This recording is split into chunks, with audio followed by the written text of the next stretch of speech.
श्री नित्यानंद प्रभु ने दिव्य प्रेमा भक्ति का वितरण करके सारे जगत को अपल्लवित कर दिया। उनके चरित्र तथा उनके कार्य को कोई नहीं समझ सकता।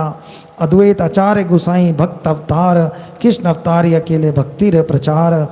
आतीत आचार्य जो भक्त के अवतार में प्रकट हुए हैं, किंतु वे धारा व भक्ति का प्रचार करने के लिए अवतरित हुए हैं। साख्य दास से दुई भाव सहज तहार, कबू प्रभु तारे तार गुरु व्यवहार। वो अपना वात्सल्य भाव नहीं है उनका, साख्य और दास्य में रहते हैं चैतन्य महाप्रभु के साथ।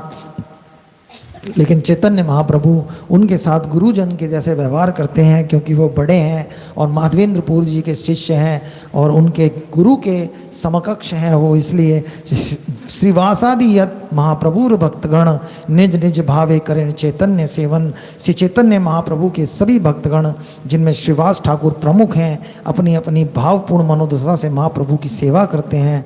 पंडित गोसाई आदि यार यही रस, यही से यही रसे प्रभु हान तार वस।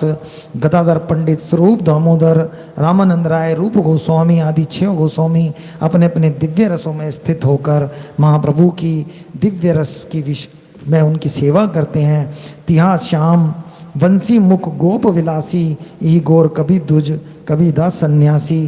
कृष्ण लीला में भगवान का वर्ण सांवला है, वे वंशी बजाते हुए ग्वाल बाल की तरह आनंद मग्न रहते हैं। अब वे व्यक्ति गौण वर्ण धारण करके कभी ब्राह्मण के रूप में लीला करते हैं और कभी सन्यासी के रूप में।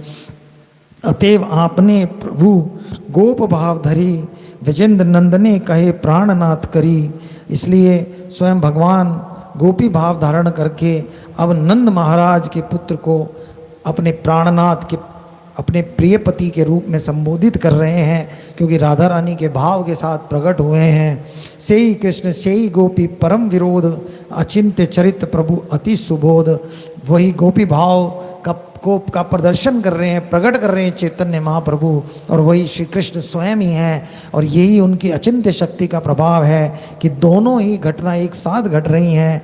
कृष्ण स्वयं ही है, अपने आप को अपने ही माधुर्य का रस के आस्वादन के लिए गोपी भाव का रस ले रहे हैं, गोपी भाव प्रकट कर रहे हैं। यही उनकी अचिंत्य शक्ति है जिसको समझना अत्यंत कठिन है। इसीलिए चैतन्य महाप्रभु ने अचिंत्य भेदाभेद दर्शन को प्रकट किया कि उनका जो भेद है, अभेद है, उसको कोई चिंतन नहीं कर सकता, उसको अपनी बुद्धि से नहीं समझ सकता।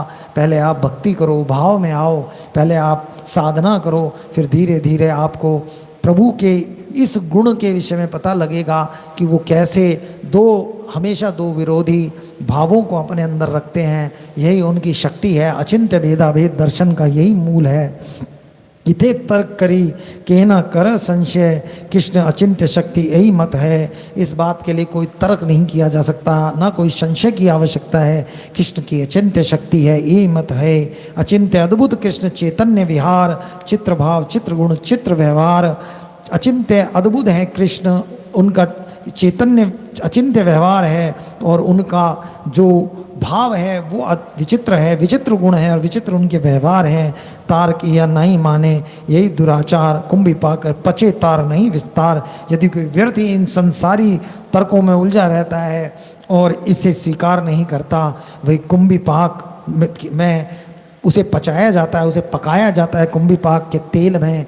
कुंभी पाक एक नरक है जिसका भागवत में वर्णन आया है, जिसमें बहुत बड़े बड़े तेल के कढ़ाई होते हैं, जिसमें निरंतर तेल उबलता रहता है। वहाँ बताया है जो मांस भक्षी जी लोग होते हैं उनको उन तेल के कढ़ाइयों में पकाया जाता है। यहाँ ये कह रहे हैं जो भगवान के अस्तित्व के अंदर तर्क बुद्धि लगाता है, साधना ना करके केवल कुतर्क करता है। तर्क करना अलग बात है, साधक को तर्क करना बनता है।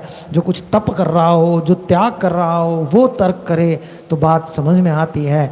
और कोई वैसे ही कोरे कुतर्क करता है भगवान के बारे में, तो वैसे भी नास्तिक है, वो पाषांडी है, उसको तो नरक जाना तय है। वो एक दिन जरूर कुंभी पाक नरक में पकाया जाएगा, ऐसा कृष्णदास कविराज जी कह रहे हैं। अचिंत्य खलु ये भावाना तंतस्केर्ण अयोजत जेत प्रकृतिभ्य परम यच्च तद चिंतस्य लक्षणम, भौतिक प्रकृति से परे कोई भी दिव्य बात अचिंत्य कहलाती है, जबकि सारे तर्क संसारी होते हैं। चूंकि संसारी तर्क दिव्य विषयों को स्पर्श नहीं कर सकते, अतः मनुष्य को संसारी तर्कों से दिव्य विषयों को समझने का प्रयास नहीं करना चाहिए।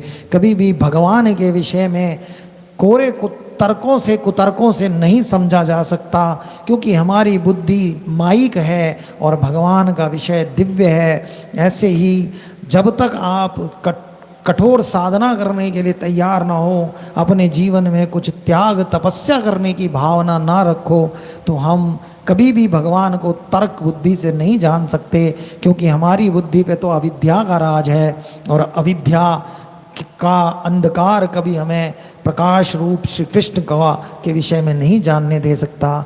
इसलिए कभी भी कोरे कुतर्कों के द्वारा, तर्कों के द्वारा प्रभु को नहीं जाना जा सकता, प्रभु की महिमा को नहीं जाना जा सकता, प्रभु की लीलाओं को नहीं जाना जा सकता, प्रभु के भक्तों को नहीं जाना जा सकता।